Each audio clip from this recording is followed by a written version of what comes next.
Yani hizi fursa nyingi ukizisikia hapo kuna uwekezaji, nenda, kwa sababu mimi kuna wakati niliwahi pia kujuta.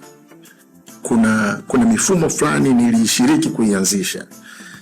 Umeelewa? Kwa sababu mimi wananitumia sana kutengeneza michoro kwa ajili ya kuweka vielelezo kwenye issues mbalimbali.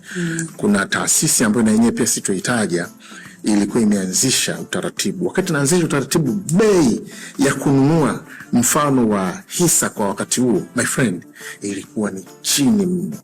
Lakini miaka nimekuja kuangalia miaka 10 na ngapi baadaye, 10 na miaka mingi, karibu miaka maximum inafika miaka 20. Yani kama ningekuwa nimenunua, my friend, ningekuwa na hela nyingi sana. Kwa hiyo elimu utaipata, kuna watu ambao wanapata, lakini sasa bwana inihusu bwana, hii fulani hapana, inakuhusu, kwa sababu huwezi kujua utaishi kwa muda gani na hatujui mbele itakuwaje. Okay.